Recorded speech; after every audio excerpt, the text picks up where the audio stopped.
Welcome you all in our next class of GST. Last class में हमने time of supply start किया था। हमारा टॉपिक सेक्शन 12, उसके अंदर हमने थोड़ा सा समझा था कि क्या सेक्शन 12 के प्रोविजंस हैं, कैसे टाइम ऑफ सप्लाई कैलकुलेट होगा फॉरवर्ड चार्ज के केस में, रिवर्स चार्ज के केस में और वाउचर के केस में। आज की क्लास में हम डिस्कस करेंगे उसी सेक्शन 12 का थोड़ा सा एनालिसिस, उसी को थोड़ा डिटेल में समझेंगे ताकि उसके ऊपर हमारी अंडरस्टैंडिंग थोड़ी स्ट्रांग हो जाए। तो सबसे पहले आपका स्टार्ट करते हैं। मॉड्यूल के अंदर जो हमारा एनालिसिस दिया हुआ है सेक्शन 12 का वो देखेंगे। लास्ट क्लास में हमने बेयर एक्ट देखा था सेक्शन 12 का, आज एनालिसिस देखेंगे और जो आपका थ्योरी का पोर्शन है मॉड्यूल का सेक्शन 12 तक का वो देखते हैं ताकि सेक्शन 12 हमारा एक बार के लिए स्ट्रॉन्ग हो जाए। तो देखिए स्टार्ट करते हैं। आपका चैप्टर नंबर 5 आपका time and value of supply. दो पार्ट इसके अंदर हमें चैप्टर में करने हैं, एक है टाइम ऑफ सप्लाई और दूसरा वैल्यू ऑफ सप्लाई।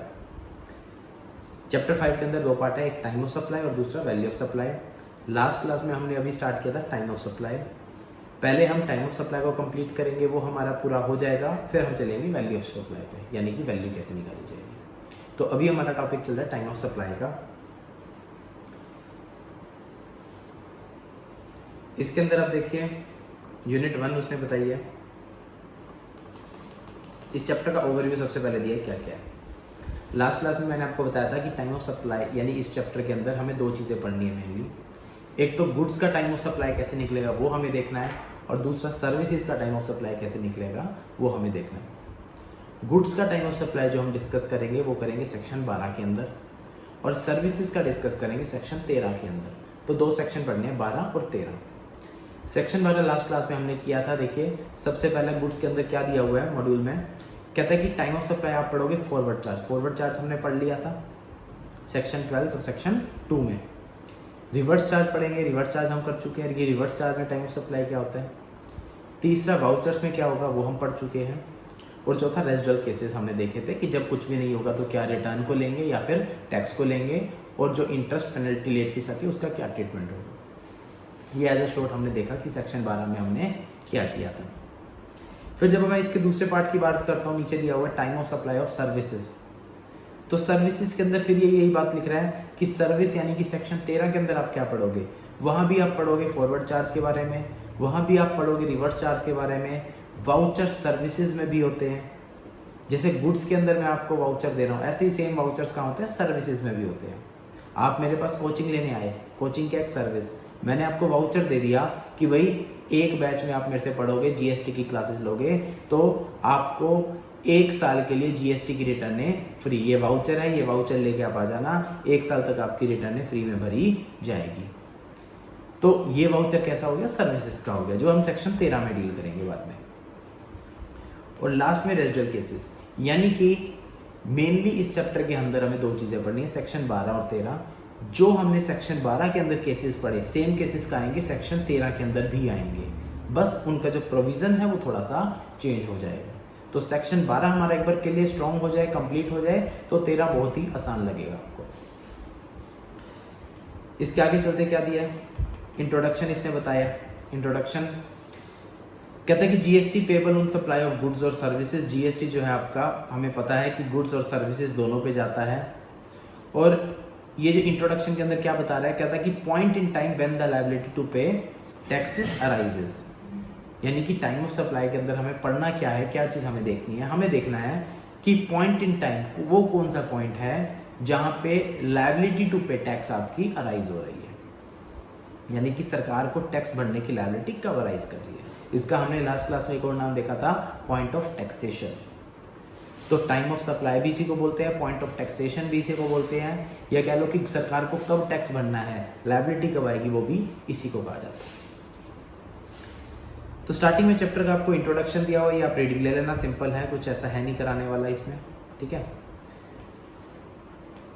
उसके बाद कुछ डेफिनेशंस दी हुई है, जैसे हमने इतने चैप्टर की, हर चैप्टर में जो जो कुछ डेफिनेशंस दी होती है जो आपकी रेलेवेंट है उस चैप्टर से अकॉर्डिंग। तो ये डेफिनेशन जब जब हमें रिक्वायर्ड रहेगी हम तब तब साथ साथ देखते रहेंगे। गुड्स का मीनिंग बताया, सर्विसेज का बताया है, रेसिपिएंट का, ये ऑलमोस्ट डेफिनेशन हमारी कवर हो भी चुकी है। स्टिल जो आपकी पेंडिंग है वो हम बाद में देखेंगे। सेक्शन 12 बेयर एक्ट से हमने कर लिया था। अब स्टार्ट करते हैं आपका एनालिसिस से। उसके बाद आपका सेक्शन 31 था। 31 मैंने आपको बताया था कि हमारा ऑलरेडी कवर्ड है, तो हमने टाइम नहीं लगाया उसको। एनालिसिस भी हमारा एक एग्जाम्पशन तक का हो गया था पार्ट, तो उसके आगे के स्टार्ट करते हैं। ये हमारा कंपोजिशन वाला आपको बता दिया था ऑलरेडी मैंने। अब उसके आगे देखते हैं meaning of date of receipt of payment.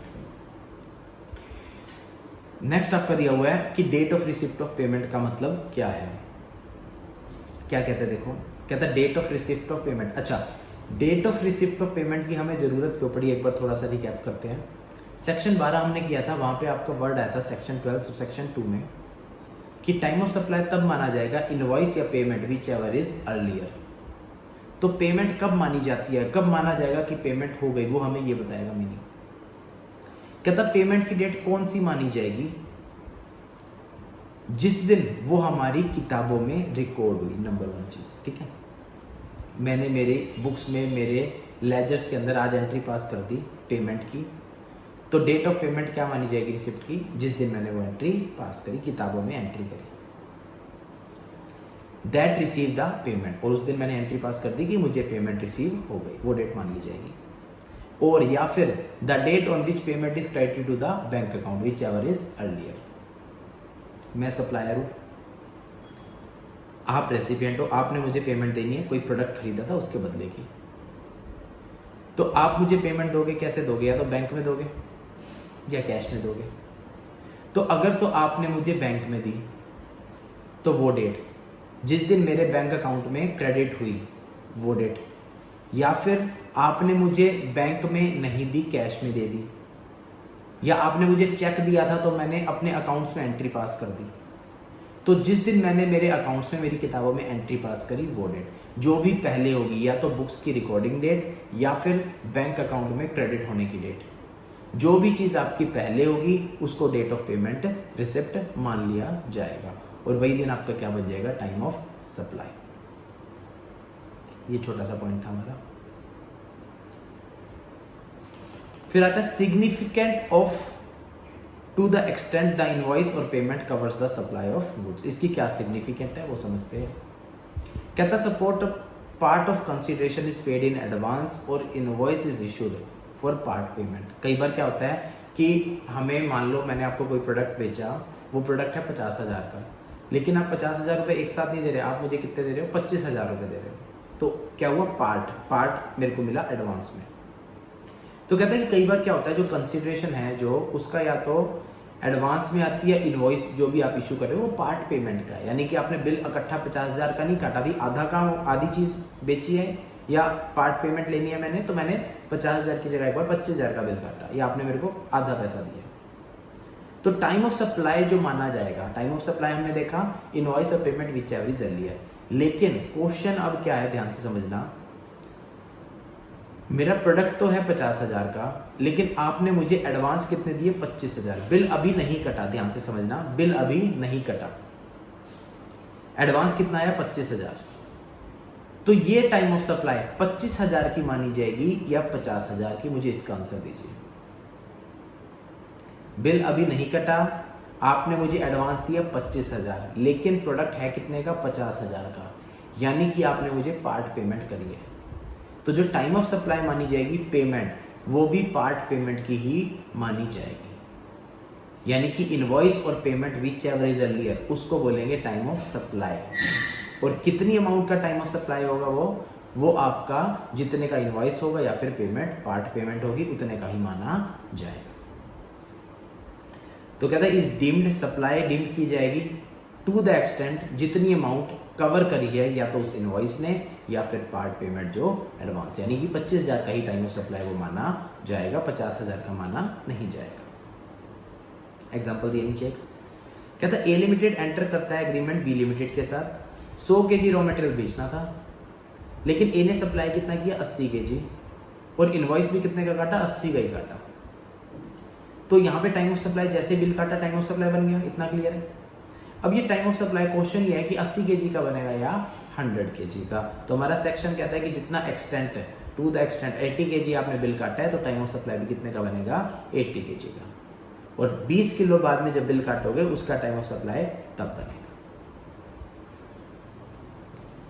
फिर नीचे कहते हैं however it may be noted that in case of goods except composition tax is payable only on the issuance of invoice या last date of issue of invoice even if any advance और part payment has been received before the issuance of invoice या last date of invoice. हमने last class में exemption already देख ली थी कि goods के केस में ध्यान से समझना, जब भी बात होगी सेक्शन 12 की, मैं क्या बोलूंगा, इनवॉइस और payment which ever is earlier.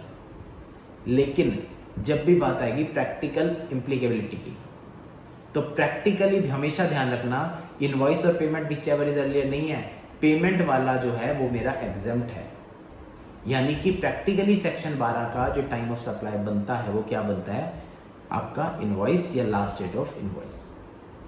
तो वही बात वो नीचे कह रहा है कि वैसे हमारा सेक्शन 12 तो ये कहता है कि इनवॉइस और payment which ever is earlier, लेकिन जो मेरी एग्जम्पशन है वो सिर्फ सेक्शन 12 के ऊपर अप्लाई है, 13 पे नहीं है, सिर्फ गुड्स के केस में अप्लाई है।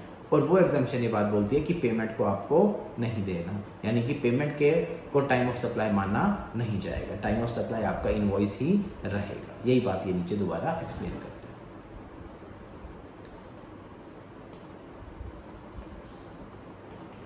आगे चलते हैं, time limit for issue of invoice section 31।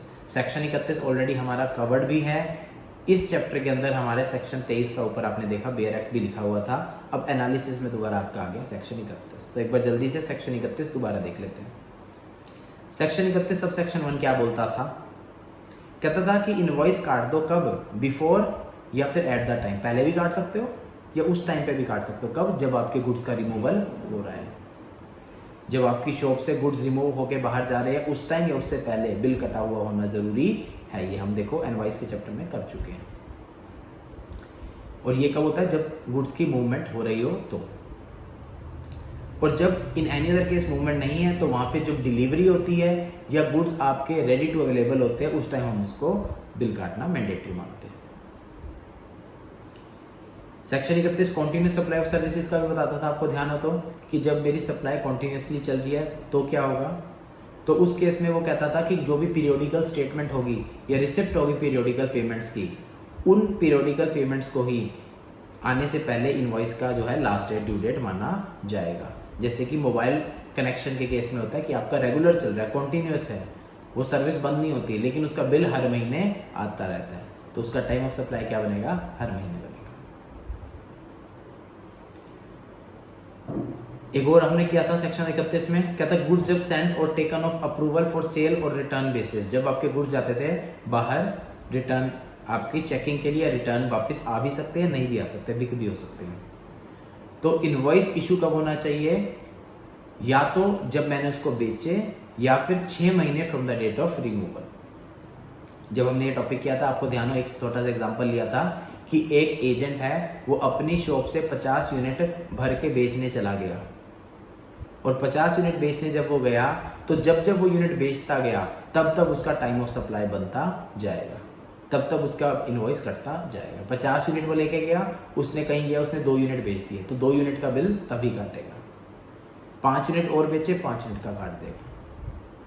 Balance जो यूनिट बच गए वो 6 महीने के अंदर अंदर मेरी फैक्ट्री में आ जाने चाहिए। नहीं आएंगे तो 6 महीने कंप्लीट होते ही, रिमूवल से 6 महीने कंप्लीट होते मैं डीम्ड मान लूंगा कि वो यूनिट्स बचे हुए भी मेरे बिक गए होंगे, सारे सेल हो गए होंगे।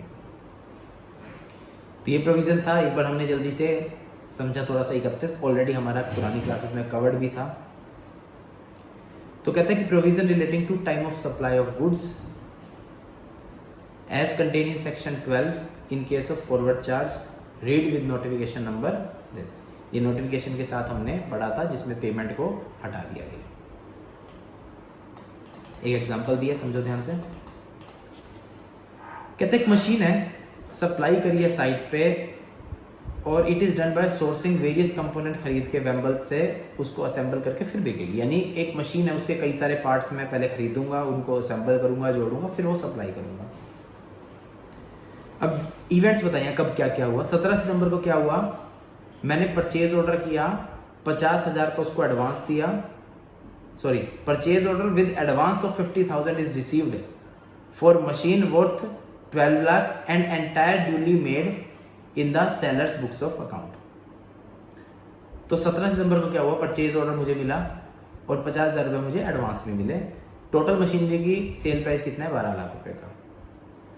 और जो एंट्री थी बुक्स में प्रॉपरली पास ऑन हो गई कि भाई उसको 12 लाख की मशीनरी बेचनी है, 50,000 रुपये एडवांस आ गई, ये एंट्री पास हो गई, जनरल एंट्री।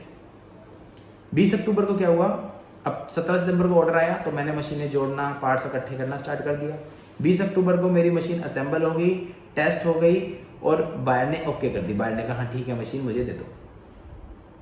तो बायर ने 20 अक्टूबर को ओके किया, 23 अक्टूबर को मैंने बिल काट के उसको दे दिया कि लो भी बैलेंस पेमेंट करा दो, मशीन ले जाओ अपनी। 4 नवंबर को उसने बचे हुए 12 लाख में से 50,000 आ चुके थे, 11.5 लाख रुपए पेमेंट मेरे को कर दी। अब पूछा क्या है, कहता डिटरमाइन करो time of supply in the above scenario for the purchase of payment of tax. आपको ये बताना है कि इस 12 लाख रुपए का टाइम ऑफ सप्लाई कब बनेगा और कैसे आपने निकाला। क्वेश्चन क्लियर हो गया। क्वेश्चन मेरा क्या था, सिंपल सा था कि भाई 12 लाख की मशीनरी है, आपने मेरे को 50,000 रुपये एडवांस दिया, आपने मशीन चेक करी, मशीन ठीक थी, ओके है सारा कुछ, आपने ओके कर दी। आपने मशीन ओके करी, उसके बाद मैंने आपको बिल काट के दे दिया, ये लो भी 12 लाख का बिल, 50,000 एडवांस, 11.5 लाख पेंडिंग। उसके बाद आपने मेरे को 11.5 लाख की क्या कर दी, पेमेंट कर दी। अब इसमें आपको बताना है टाइम ऑफ सप्लाई कब होगा, जल्दी से बताओ। सबसे पहली चीज चेक करेंगे सेक्शन 12 है या 13। मशीनरी है, गुड्स का केस है तो सेक्शन 12 आ गया। सेक्शन 12 में 3 केस, फॉरवर्ड चार्ज है, रिवर्स चार्ज है या फिर वाउचर है। रिवर्स चार्ज तो है नहीं, कहीं भी मेंशन नहीं है, कुछ नहीं कहा, ना ही वाउचर का मेंशन है, तो सिंपल मैं क्या मानूंगा कि मेरा फॉरवर्ड चार्ज है, नॉर्मल केस है। सेक्शन 12 सब सेक्शन 2 की बात हो रही है। अब सेक्शन 12 सब सेक्शन 2 की यहाँ पे बात हो रही है, तो इस केस के अंदर रूल क्या लगता है, इनवॉइस और payment which ever is earlier. लेकिन एग्जाम्पशन आई हुई है कि पेमेंट को नहीं डिसाइड किया जाएगा टाइम ऑफ सप्लाई के लिए, तो इनवॉइस या फिर last date of issue of invoice ये माना जाएगा। क्लियर है। तो क्वेश्चन के फैक्ट्स क्लियर है, बिल्कुल सिंपल क्वेश्चन है। देखते हैं सॉल्यूशन क्या लिखा है। उसने बताया सबसे पहले कि भाई ये केस कौन सा है, सेक्शन 12 का केस है और फॉरवर्ड चार्ज का केस है। ठीक है भाई, समझ गए। सेक्शन 12 सबसे पहले आप क्या करोगे, आपको ये केस लॉ मिला है, सबसे पहले लॉ में कैसे आप आंसर करते हो, सबसे पहले मैं केस को प्रेजेंट करता हूं। तो आप लिखोगे एज पर सेक्शन 12, सेक्शन 12 का फॉरवर्ड चार्ज का सेक्शन 12 सब सेक्शन 2 क्या प्रोविजन है, सबसे पहले हम वो बताएंगे। तो हमने प्रोविजन बताया क्या, कहता date of issue of invoice या फिर last date of issue of invoice under section 31 जो बनती है वो, या फिर date on which the payment is recorded in the books of account, जिस दिन किताबों में पेमेंट रिकॉर्ड हो गई हो वो, या फिर date on which the payment is credited to the bank account, जिस दिन वो बैंक में एंटर हुई, विच एवर इज अर्लियर। तो सेक्शन 12 दो बातें बोलता है, पेमेंट और invoice whichever is earlier. Invoice में 2 चीजें होती है, इनवॉइस काटा या फिर काटने की last date as per section 31। पेमेंट में भी 2 चीजें आती है कि पैसा बैंक में आया वो दिन या फिर मैंने उसकी एंट्री पास कर दी वो दिन, विच एवर इज अर्लियर। तो सबसे पहले मैंने सेक्शन 12 को क्या किया, एक्सप्लेन कर दिया यहाँ पे। उसके बाद special procedure under section 148 for payment of tax in case of goods. GST कहता है to be paid at the time of supply as specified in section 12 sub section 2 close ए, क्योंकि क्लोज बी के ऊपर क्या आ चुकी है, एग्जम्पशन आ चुकी है। तो आप लिखोगे कि भाई जो मेरी पेमेंट वाला क्लोज है उसके ऊपर एग्जम्पशन आ चुकी है, वो यहाँ पे वैलिड नहीं होगा। तो वो वहां पे वैलिड नहीं है, तो सिंपल सा रूल क्या बना, सेक्शन 12 सब सेक्शन 2 क्लोज ए की बात यहाँ पे होनी है कि इनवॉइस और लास्ट डेट ऑफ इनवॉइस उसके अकॉर्डिंग मेरा जो है टाइम ऑफ सप्लाई बनाया जाएगा। तो कहता है effectively in case of goods no GST will be payable on advance. आप उस एग्जम्पशन नोटिफिकेशन का रेफरेंस देते हुए यहाँ पे एक्सप्लेन करोगे। सबसे पहले हमने क्या किया, सेक्शन 12 एक्सप्लेन किया, फिर हमने उस एग्जम्पशन नोटिफिकेशन का रेफरेंस दिया और नेट में हमने बताया कि भाई अब नेट में सेक्शन 12 क्या रह गया कि सेक्शन 12 का क्लोज ए रह गया कि इनवॉइस या फिर last date of invoice whichever is earlier वो बनेगा। तो लास्ट में इसको समराइज करेंगे आंसर देते हुए, as per notification number this.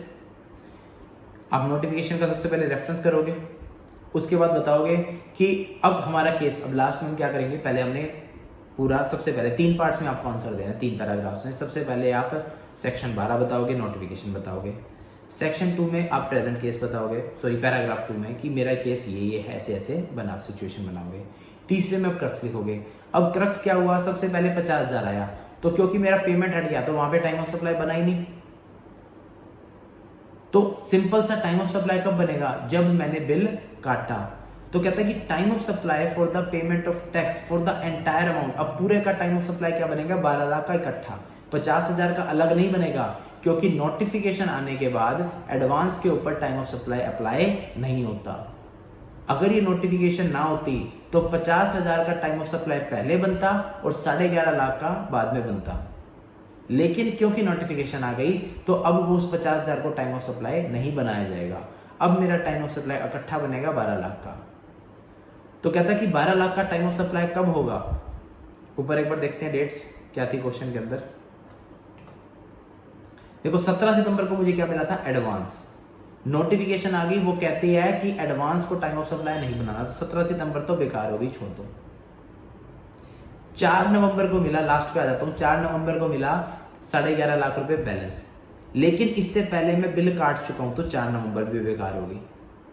अब डेट बची 2, 20 तारीख या फिर 23 तारीख। 20 तारीख को सामने वाले पर्सन ने ओके कर दी थी, मशीन ओके है, सब कुछ ठीक है, और 23 तारीख को मैंने उसका बिल काटा। तो क्वेश्चन ये है कि उसका टाइम ऑफ सप्लाई 20 बनेगा या 23, ये ध्यान से मेरे को सोच के विद जस्टिफिकेशन अपना बताओ कि इसका टाइम ऑफ सप्लाई 17 या 4 तो बनेगा नहीं, वो तो हमारा कट गया। क्यों नहीं बनेगा, क्योंकि नोटिफिकेशन आई हुई है। 20 या 23 में से बनना है, तो 20 या 23 में से क्या बनेगा ये सोच के बताओ। हाँ जी, तो जो मेरा सेक्शन है, अब ध्यान से देखते हैं, सेक्शन 12 का सब क्लोज ए के अकॉर्डिंग बनेगा। सब क्लोज ए में 2 चीजें मेरी रह गई, इनवॉइस जिस दिन काटा या फिर जो इनवॉइस काटने की लास्ट डेट थी, विच एवर इज अर्लियर, उसके अकॉर्डिंग बनना है। इनवॉइस काटा कब, 23 तारीख को। इनवॉइस काटने की लास्ट डेट क्या थी, सेक्शन 31 पढ़ के बताओ।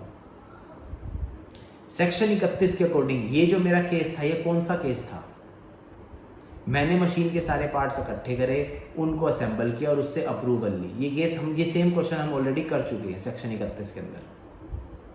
इनवॉइस काटने की लास्ट डेट 20 तारीख को मैंने सारा, मेरी जो मशीनरी थी असेंबल करी, रेडी थी, और क्लाइंट ने भी ओके कर दिया, उसने अपनी अप्रूवल दे दी 20 तारीख को।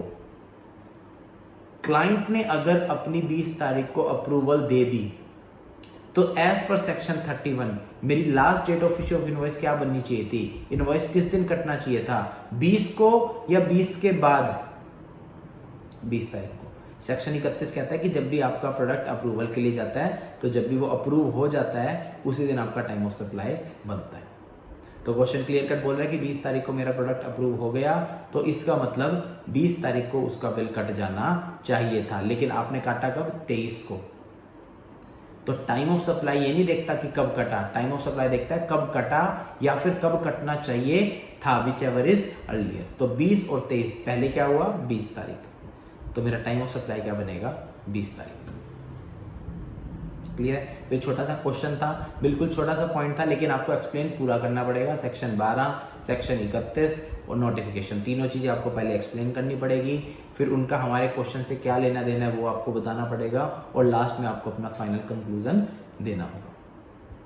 तो नीचे क्या कहता है, कहता है पूरी की पूरी अमाउंट 12 लाख का जो टाइम ऑफ सप्लाई बनेगा वो तारीख बनेगी 20, जिस दिन गुड्स अवेलेबल थे रेसिपिएंट को एज पर सेक्शन 31(1) सब क्लोज बी के अकॉर्डिंग, और इनवॉइस उस दिन कट जाना चाहिए था। आपने 3 दिन लेट का था, आपकी गलती, लेकिन टाइम ऑफ सप्लाई तो 20 को ही बनेगा। सरकार को टैक्स भरने की लायबिलिटी तो 20 के अकॉर्डिंग ही डिसाइड होगी।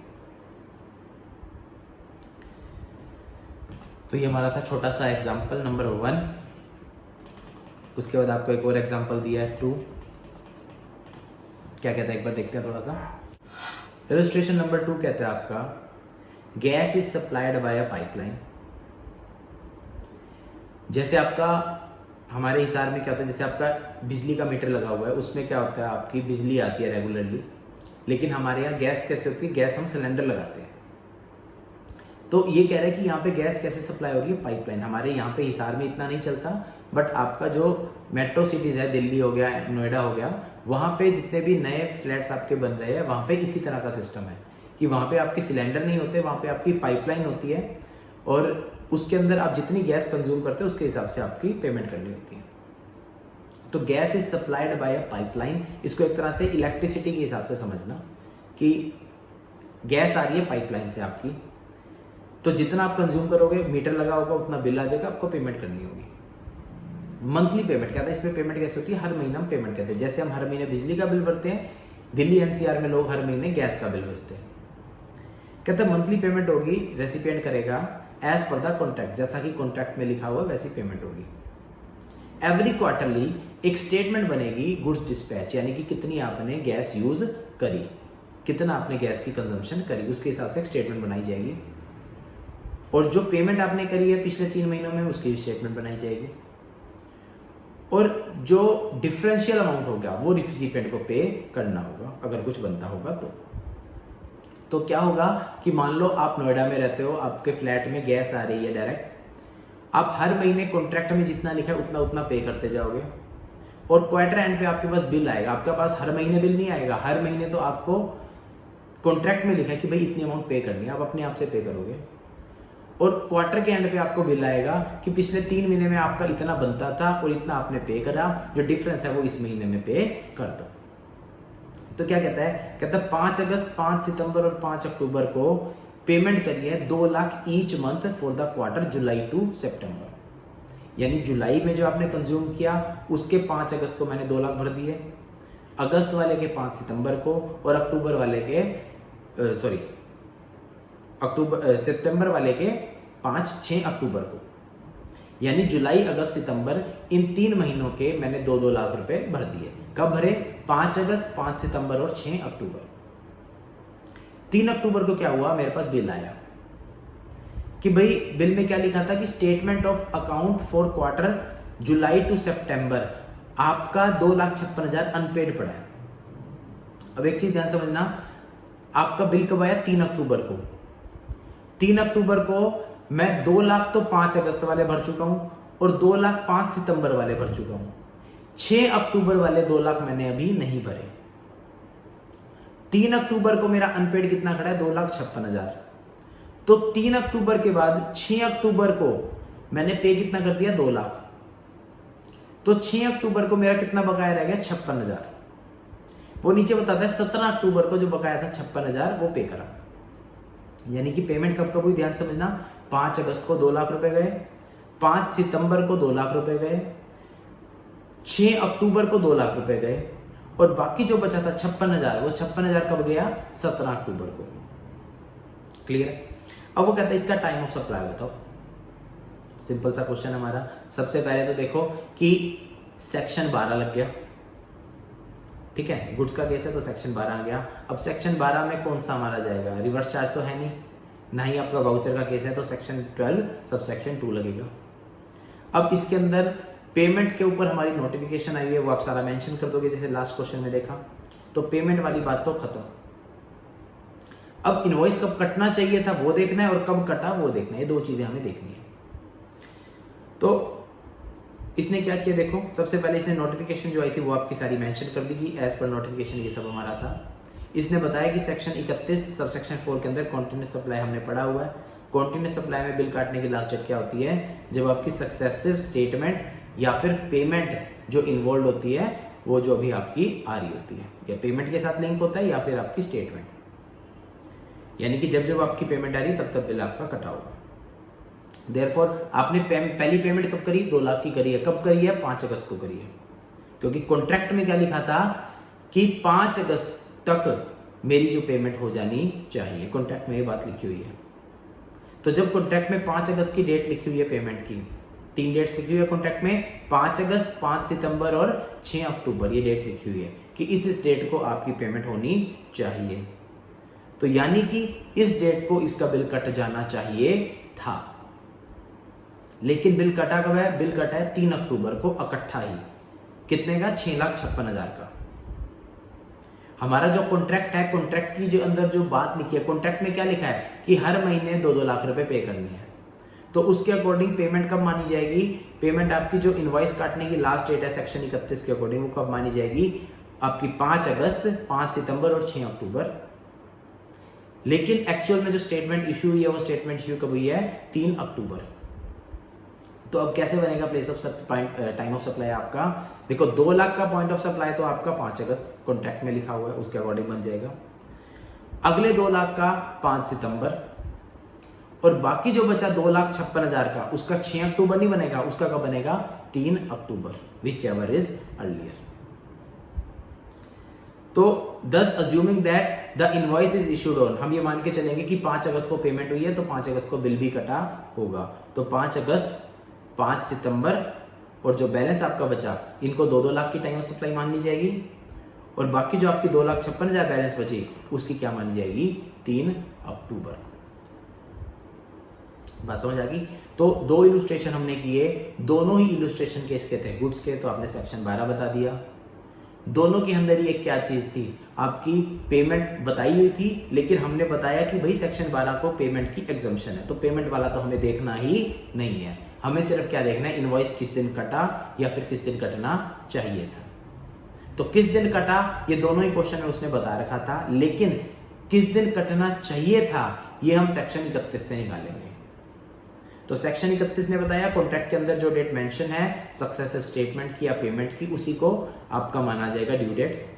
तो कॉन्ट्रैक्ट में लिखा था कि हर महीने 2-2 लाख की पेमेंट होनी है, ये मेंशन था कॉन्ट्रैक्ट में, तो मैंने मान लिया कि हर महीने 2-2 लाख का बिल कटेगा। और जो स्टेटमेंट थी मेरी, तीसरा बिल 6 अक्टूबर को कटना चाहिए था, लेकिन उससे पहले ही 3 अक्टूबर को आपकी स्टेटमेंट आ गई, यानी कि बिल कट गया। तो तीसरे वाला जो था वो 6 अक्टूबर की जगह क्या हो गया? 3 अक्टूबर का हो गया। तो ये हमारा सिंपल सा केस था, 2 हमने एग्जांपल्स किए, और उसके अंदर हमें सिंपल इतना समझ आ गया कि गुड्स के केस में अब आपको क्या देखना है, इनवॉइस और payment which ever is earlier, लेकिन पेमेंट आपका एग्जम्प्ट है, उसको नहीं देखना। गुड्स के केस में 2 चीजें देखनी है सिर्फ, इनवॉइस किस दिन कटा या फिर इनवॉइस किस दिन कटना चाहिए था एज पर सेक्शन 31। ये हमारा थोड़ा सा क्रक्स हो गया अब तक जो भी हमने किया उस बात का। अब आगे चलते हैं, एक और छोटा सा केस दिया, कहते हैं एक्सेस पेमेंट अप टू ₹1,000। कल जब हम कर रहे थे सेक्शन 12 बेयर एक्ट से, मैंने बीच में नीचे एक प्रोवाइजो आया था, आपको पेंडिंग छुड़वा दिया था, उसको अब पढ़ते हैं क्या कहता है वो प्रोवाइजो।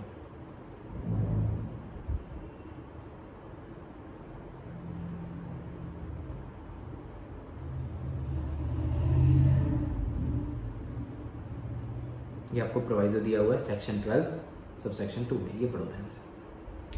कहते हैं provided that where the supplier of taxable goods की बात कर रहे हैं, सेक्शन 12 में है तो गुड्स की बात कर रहे हैं, रिसीव एन अमाउंट, कहता कि उसको कोई अमाउंट मिली थी 1,000 रुपीज तक, 1,000 तक, 1,000 या 1,000 से कम, up to ₹1,000 in excess of amount indicated in invoice, जितनी अमाउंट इनवॉइस में लिखी थी उससे ज्यादा मिली, कितनी ज्यादा?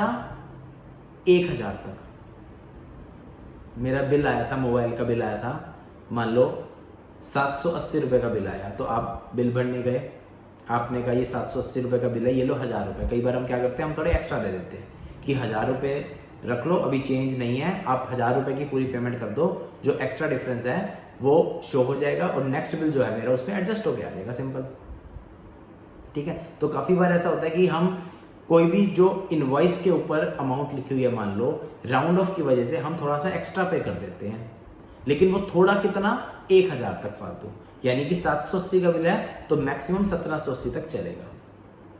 तो आपने जो 100, 200, 300, 400, 500 रुपए, 1,000 रुपए तक मैक्सिमम अपने बिल के अलावा एक्स्ट्रा पे किया है, उसकी बात कर रहे हैं। बात समझ आ गई?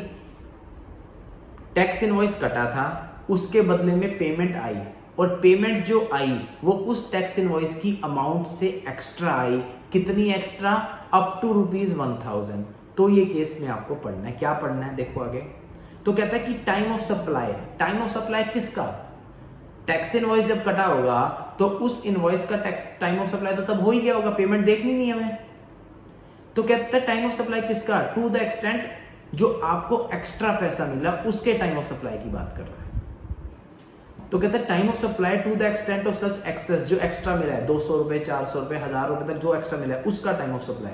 क्योंकि ध्यान दो, बिल मैंने काटा था 780 रुपए का, तो पहले टाइम ऑफ सप्लाई किसका बना था? 780 का। लेकिन पैसा मिला 1000, तो मेरे को मेरे बिल से कुछ अमाउंट एक्स्ट्रा मिली, तो जो एक्स्ट्रा मिली उसका टाइम ऑफ सप्लाई क्या अभी बनाऊं या कब बनाऊं? तो कहता है एट द ऑप्शन, आपकी मर्जी है। उसने आपको 2 ऑप्शन दे दिए। किसके टाइम ऑफ सप्लाई बनाने के लिए किया है? ये जो 1000 माइनस 780, जो 220 रुपए आप उसको फालतू दे के आए हो, उसकी बात हो रही है। 780 की बात नहीं हो रही। 780 तो ऑलरेडी जब टैक्स इनवॉइस कटा था तब आपका हो गया होगा उसका टाइम ऑफ सप्लाई। बात हो रही है अब आप 1000 दे के आए हो तो इस 220 एक्स्ट्रा की, इसका टाइम ऑफ सप्लाई कब होगा? एट द ऑप्शन, आपकी ऑप्शन है। किसके ऑप्शन है? सप्लायर की, रेसिपिएंट की? सप्लायर की। कि be the date of issue of invoice in respect of such excess amount. कहता है कि उस 220 रुपए का टाइम ऑफ सप्लाई कब माना जाएगा? सप्लायर की इच्छा पे। वैसे तो देखो रूल क्या कहता है, इनवॉइस और payment which ever is earlier. मैं एक बार एग्जाम्पशन साइड पर रख के चल रहा हूं। रूल कहता है इनवॉइस और payment which ever is earlier.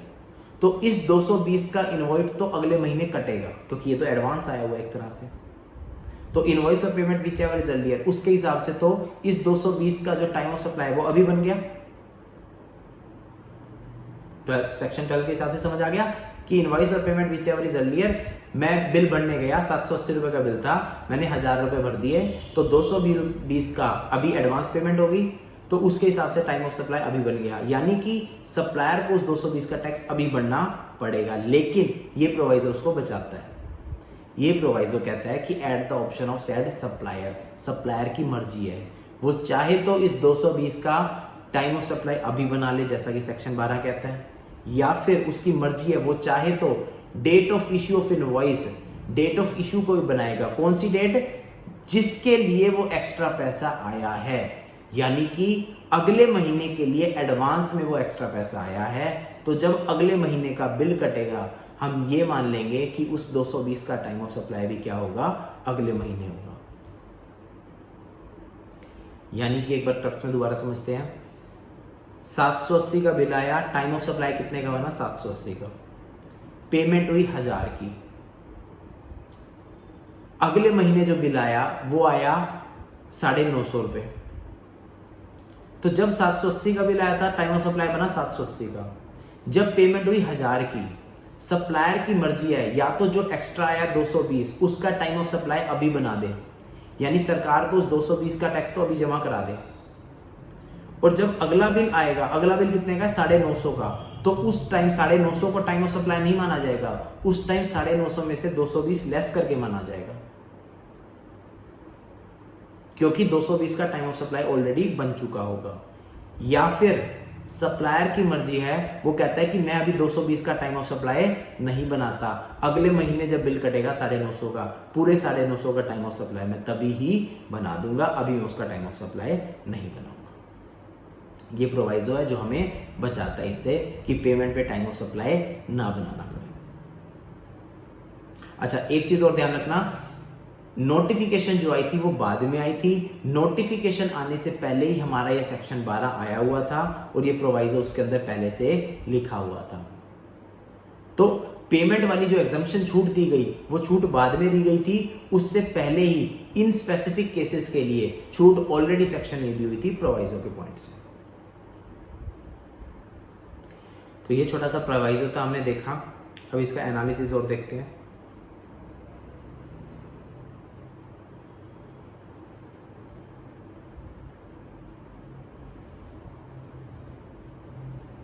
दिया हुआ है excess payment up to ₹1000। Option है टाइम ऑफ सप्लाई लेने के लिए। कहता है कि जो हमारा प्रोवाइजो है वो कहता है कि अगर आपको 1000 रुपये तक एक्स्ट्रा मिले हैं इनवॉइस वैल्यू से ज़्यादा, टैक्स इनवॉइस की वैल्यू से ज़्यादा, तो supplier can choose to take the date of invoice issued with respect of such excess amount as the time of supply for such excess value. Supplier की मर्जी है, वो चाहे तो उसको बाद में भी टाइम ऑफ सप्लाई बना सकता है।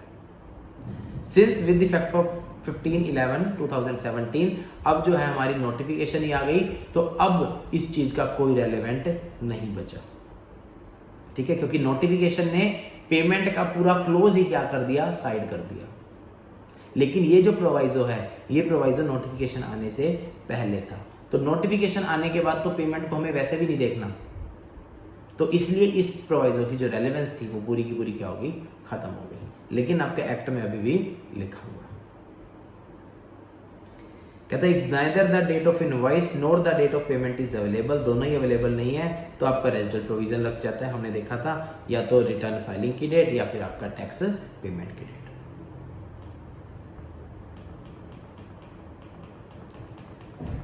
फिर हमारा आता है सेक्शन 12 सेक्शन 3 रिवर्स चार्ज का हमने किया था।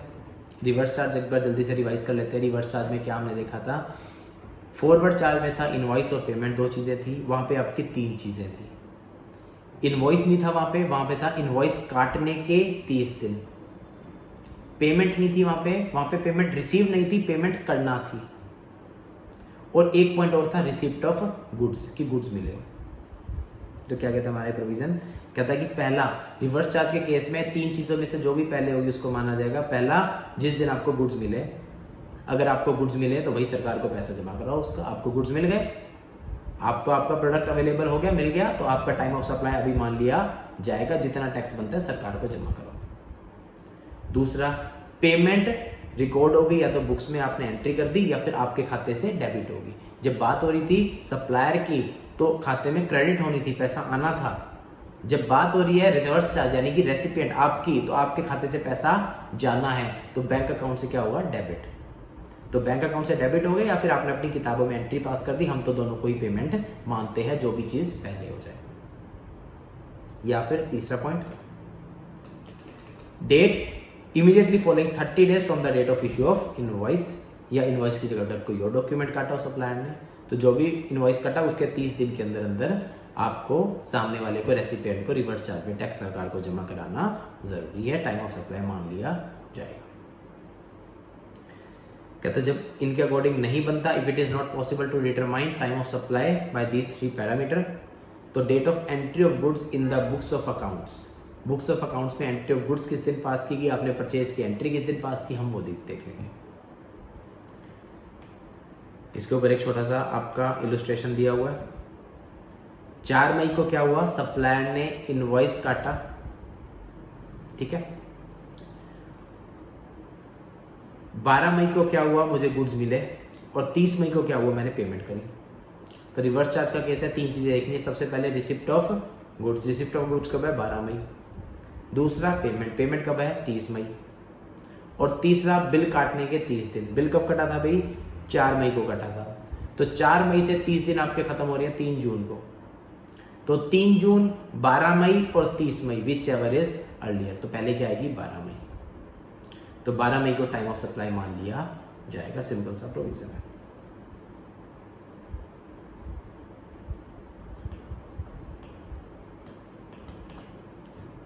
इलस्ट्रेशन 4 है आपका, छोटा सा होमवर्क में है, देख लीजिएगा अगर से।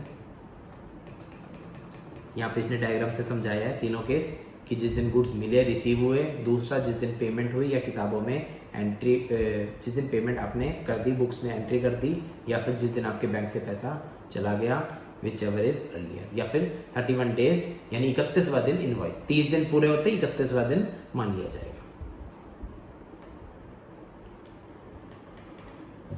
और अगर कहीं से भी आपका नहीं हो रहा, तो जिस दिन भी परचेज की एंट्री किताबों में पास हुई होगी रेसिपिएंट की, उस दिन को मान लिया जाएगा। तो हमने देखा सेक्शन 12, सबसेक्शन 2 और सबसेक्शन 3, इन दोनों के हमने एनालिसिस पढ़ा। अब सेक्शन 12 सबसेक्शन 4 था, हमने देखा था वाउचर्स के ऊपर था हमारा। वाउचर्स का ये सेक्शन था, क्या बात हमें बताता था, हमने दो चीजें देखी थी। हमने कहा था कि भाई जिस दिन आप वाउचर दोगे, क्या उस दिन वाउचर के ऊपर लिखा हुआ ये इस चीज के बदले रिडीमेबल होगा, क्या वो वाउचर आइडेंटिफाइबल है कि उसके बदले क्या जाने वाला है या नहीं है। अगर आइडेंटिफाइबल है तो उसी दिन सरकार को टैक्स जमा करा दो। कल को वाउचर रिडीम हो ना हो, कोई हमारी गारंटी नहीं है, सरकार को उसका पैसा टाइम पे मिल जाएगा।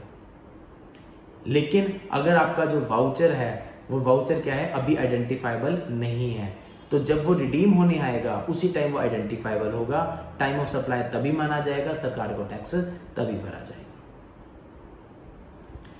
तो उसी को नीचे एनालिसिस में इसने बताया है, एग्जांपल दिया हुआ देखते हैं। कहते हैं कंपनी थी, फूड कूपन बेचती है दूसरी कंपनी को, ठीक है। फूड कूपन्स है, यानी कि कूपन्स है, वो आप कूपन लेके कहीं भी चले जाओ, मैकडी चले गए, डोमिनोज चले गए, वो आप कोई भी चीज परचेज करो, बदले अपना कूपन दो। तो कंपनी कूपन देती थी अपने एम्प्लॉय को परक्विजिट्स के रूप में।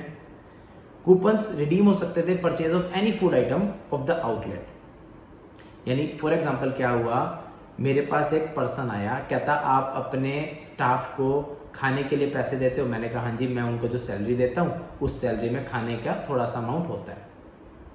उसने कहा कितने देते हो? मैंने कहा मैं महीने के 5,000 रुपये देता हूँ खाने के नाम के, यानी कि जितनी उनकी सैलरी है उसके अलावा 5,000 रुपये उनको एक्स्ट्रा देता हूँ कि ये एक तुम्हारा खाने पीने का।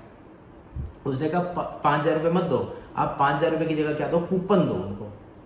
मैंने कहा अच्छा कूपन क्या चीज़ है? उसने मुझे बताया कि हमारी कंपनी है, हमारा टाई अप है, ये 50 रेस्टोरेंट की लिस्ट है, इन 50 रेस्टोरेंट के साथ हमारा टाई अप है, जो भी ये कूपन लेके इन 50 में से किसी भी रेस्टोरेंट पे जाएगा उसको पैसे भरने की जरूरत नहीं है, ये कूपन देगा, काम हो जाएगा।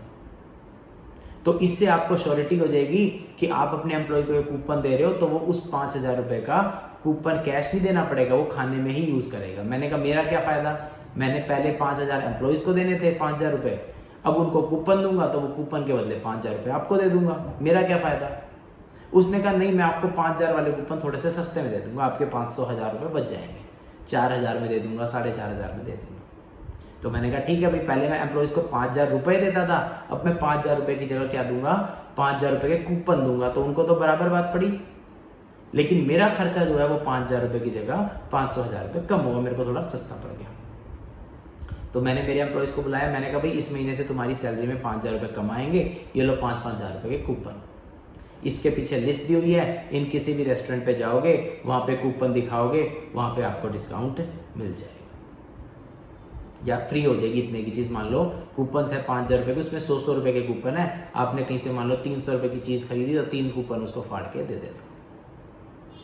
तो क्या हुआ, ये पूरा केस हो गया food company as a coupon. तो देखते हैं आगे क्या है। कहते हैं कूपन को रिडीम किया जा सकता था किसी भी फूड आउटलेट पे, ठीक है। As the supply against which coupon can be redeem, अब यहां पे क्या आ गया, वाउचर आ गया। जो वो आउटलेट है, अब उन आउटलेट को अल्टीमेटली जो सप्लाई होगी, सप्लाई तो उनकी बाद में होगी, लेकिन उनको उनका पैसा पहले ही मिल चुका है क्योंकि कूपन पहले इशू हो चुके, वाउचर हो गए। तो अब हमें क्या देखना है कि भाई इस वाउचर को आइडेंटिफाइबल है या नहीं है, मेन चीज ये देखनी है, पूरा केस इस पे है। तो कहता है कि जो कूपन है वो रिडीम होंगे, वो नोन नहीं है on the date of sale of coupon. जब मैंने इस कूपन खरीदे उस दिन वो आइडेंटिफाइबल नहीं था, वो किस पे रिडीम होंगे। वो जाके बर्गर भी खा सकता है, वो जाके पिज्जा भी खा सकता है, वो जाके कुछ भी चीज खा सकता है। और कहता है time of supply of the coupon will be the date on which employ redeem. तो इसलिए आइडेंटिफाइबल नहीं है कि वो कहां रिडीम होगा, तो उसको कब माना जाएगा टाइम ऑफ सप्लाई, जब वो रिडीम होगा। तो जब एम्प्लॉय वो लेके आउटलेट पे जाएगा, उससे सामान खरीदेगा, मान लो मैकडी पे आप गए, आपने 300 रुपए का बर्गर खरीदा, आपने उसको 300 रुपए नहीं दिए, 300 रुपए के 3 क्या दे दिए, कूपन। तो उस कूपन का, उस वाउचर का टाइम ऑफ सप्लाई वो टाइम माना जाएगा जब उसको रिडीम किया गया, ना कि वो कि जब उस होटल वाले ने उनको इशू किया था। सेकेंड एग्जांपल कहता है विद ईच पिज्जा, जैसे आपने देखा डोमिनोज वाला क्या कहता है कि हर पिज्जा के साथ, लार्ज पिज्जा के साथ क्रिसमस वीक चल रहा है, एक परफेक्ट पिज्जा पे आपका 1 can buy a voucher for ₹20 which will be redeemable till 5th Jan for small pizza. आप एक बड़ा पिज्जा खरीदोगे, 20 रुपए का आपको वाउचर मिल जाएगा, जो 5 जनवरी तक छोटा पिज्जा कभी भी खरीदोगे डिस्काउंट मिल जाएगा। तो ये जब वाउचर इशू है उस टाइम आइडेंटिफाइबल है कि भाई ये रिडीम होगा, इसी आउटलेट पे होगा, पिज्जा पे होगा, और कौन सा पिज्जा, स्मॉल पिज्जा, पूरी तरह आइडेंटिफाइबल है। तो इसका मतलब इस वाउचर की टाइम ऑफ सप्लाई कब मानी जाएगी, जब ये वाउचर इशू हुआ था, उसी टाइम उस पिज्जा वाले को सरकार को टैक्स भरना पड़ेगा। As the supply against which the voucher will be redeemed is known at the time, तो time of supply date of issue of voucher मानी जाएगी, चाहे वो वाउचर कल को रिडीम हो या ना हो, इसका कोई भी लेना देना नहीं है। तो ये हमारा छोटा सेक्शन था, 2 एग्जांपल लिए हमने 12.4 के। 12.5 हमने देखा था, रेजिडुअल केस था।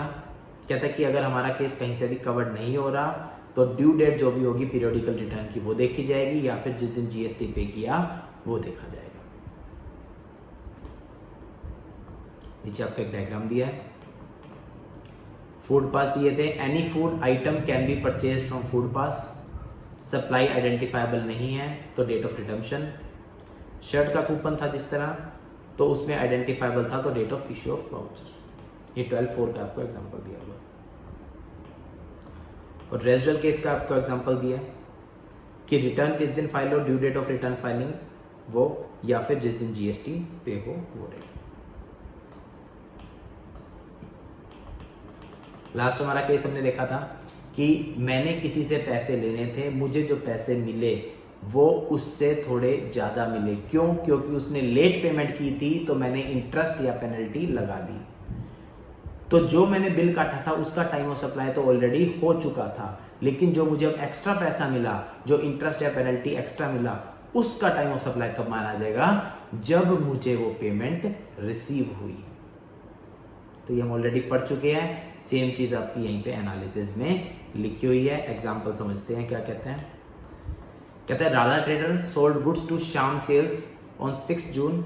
कंडीशन लगाई थी कि भाई 2% में इंटरेस्ट लूंगा अगर आप टाइम 15 दिन में पेमेंट नहीं करते। गुड्स डिलीवर्ड हो गए, बिल कट गया, 6 जून को बिल कट गया। उसने पैसा दिया 6 जुलाई, 15 दिन में करना था लेकिन दिया 1 महीने बाद, तो इंटरेस्ट लग जाएगा। Time of supply of goods sold is the date of issue of invoice sold. जो आपकी टाइम ऑफ सप्लाई क्या है, बिल काटने की डेट बन गई 6 जून बन गई। और जो एडिशन है उसकी कब बनेगी? जब वो पैसा मिला। कब मिला? 6 जुलाई को। तो 6 जून को जितने की चीज थी उसका टाइम ऑफ सप्लाई तो तभी बन गया, और बाकी जो इंटरेस्ट एक्स्ट्रा मिला उसका टाइम ऑफ सप्लाई कब बनेगा? 6 जुलाई को।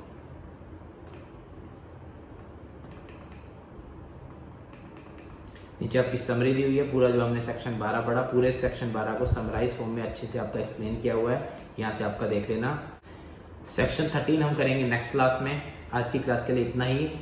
लास्ट क्लास में हमने सेक्शन 12 किया था, आज हमने 12 के एनालिसिस को अच्छे से समझा, उसको एक्सप्लेन किया। सेक्शन 12 को एक बार अच्छे से अपना रिवाइज करके आना।